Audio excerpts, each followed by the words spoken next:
کہ خود کس طرح اپلائی کر سکتے ہیں آپ کینیڈا کی امیگریشن کے لیے؟ دیکھیے، کینیڈا کی امیگریشن ہو یا کہیں کسی بھی کنٹری کی، تو امیگریشن کے معاملے کچھ پیچیدہ ہو سکتے ہیں، ان کو ڈسیفر کرنے میں کچھ مشکل ہو سکتی ہے، لیکن ایسا نہیں ہے کہ آپ اس کو سمجھ نہیں سکتے، کیونکہ اگر آپ امیگریشن کے معاملات کو اور کیٹیگریز کو سمجھ نہیں رہے ہیں خود، اور دوسرے پہ اکتفا کر رہے ہیں اور دوسرے پہ آپ بھروسہ کر رہے ہیں، تو پھر شاید آپ بہت بڑی بیوقوفی کر رہے ہیں، اس لیے کہ آپ کی اپلیکیشن ہے اور آپ کو یہی نہیں پتہ کہ میں کوالیفائی بھی کرتا ہوں یا نہیں، یا کس کیٹیگری میں کرتا ہوں۔ آپ صرف آنکھ بند کر کے کسی شخص کے پاس جاتے ہیں۔ میرے پاس 30 سال کا تجربہ ہے امیگریشن کا، میں لائسنس بھی ہوں، اللہ کا شکر ہے کافی عزت بھی ہے، تو کیا میں لوگوں کو ویزا پرنٹ کر کے دینا شروع کر دوں یا یہ کہنا شروع کر دوں کہ میں کروا سکتا ہوں آپ کا کام؟ قطعاً نہیں۔ لیکن یہاں لوگ دھڑلے سے بات کرتے ہیں اور لوگ سننا چاہتے ہیں ایسی بات، ایسی کنونسنگ بات، اتنا اچھا اسٹیٹمنٹ کہ ہاں آپ کا تو ہو جائے گا۔ اس بنیاد پہ تو کہا جا سکتا ہے کہ آپ سلیکشن کرائٹیریا میٹ کرتے ہیں۔ قرین قیاس یہ ہے کہ آپ کا پاسبلٹی ہے، لیکن یہ نہیں ہو سکتا کہ آپ بس پیسے دیں اور اس کے عوض میں آپ کو ویزا ملے گا۔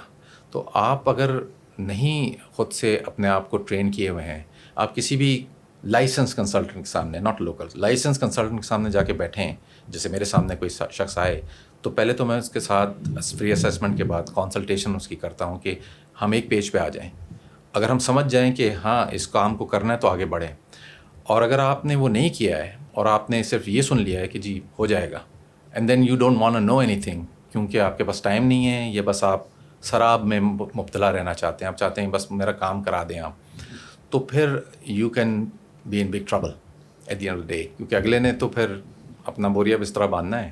اور نکل جانا ہے۔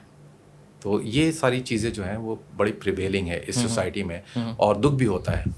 لوگ جو اپنے پیسے لوز کرتے ہیں، صحیح بات ہے، اور سنوائی نہیں ہے نا۔ اگر کینیڈا میں کوئی یہ کام کرے تو 2 منٹ میں اس کو CBSA اور IRCC اور IRCMP گھیر لے گی، لیکن یہاں پر گو کہ قانون تو ہے لیکن اس کی امپلیمنٹیشن نہیں ہے، اور ریگولیشن تو ہے ہی نہیں، تو پھر کس بنیاد پہ پولیس کام کرے یا FIA کام کرے، کیونکہ بنائی نہیں ریگولیشن۔ ریگولیشن کیا ہوتی ہے؟ ریگولیشنز مراد یہ کہ آپ کسی بھی پیشے کے جو ممبرز ہیں ان کو آپ کسی پروفیشنل رولز آف کانڈکٹ اور بائی لاز کے تحت پابند کریں، اور انٹری انٹو دا پروفیشن آپ کوئی کمپیٹیٹیو رکھیں۔ ایسا نہیں کہ کوئی بھی منہ اٹھا کے کنسلٹنٹ بن جائے، جیسا کہ یہاں پہ ہوتا ہے، آفس کھولا طارق روڈ پہ شارع فیصل پہ کنسلٹنٹ آج سے، لیکن وہاں پر انٹری ٹو دا پروفیشن میں اگر آپ بار نہیں لگائیں گے، اگر آپ MBBS کرنے کے لیے پہلے انٹرنس ٹیسٹ نہیں رکھیں گے، اور انٹرنس ٹیسٹ پاس کرنے کا مطلب یہ نہیں کہ آپ کو میڈیکل کی ڈگری ملے گی، وہ تو آپ کو پورا پڑھنا پڑے گا، رائٹ؟ تو اگر آپ انٹرنس پہ بھی کوئی آپ کا ٹیسٹ نہیں ہوگا اور پھر کوئی پڑھائی بھی نہیں ہوگی امیگریشن لاء کے اندر اس ملک میں، اور آپ ہیں بھی خود کینیڈین نہیں، بیٹھے بھی آپ یہیں پہ ہیں، بھیج رہے ہیں آپ کینیڈا، تو آپ سمجھ سکتے ہیں کہ کیا معیار ہوگا۔ کوئی معیار نہیں ہوگا، آپ کو معیار چاہیے، آپ کسی کو انوالو کر رہے ہیں پیسے دے کر کے، یا تو پھر آپ خود کیجئے نا۔ Why did you involve some one جس کا معیار بھی نہیں تھا، ریگولیٹڈ بھی نہیں تھا، اس نے کوئی تعلیم حاصل نہیں کی امیگریشن لاء میں، تو وہ آپ سے بہتر تو نہیں ہے اس کی نالج، اس نے بھی وہی ویب سائٹ پڑھی ہے جو آپ بھی پڑھ سکتے ہیں۔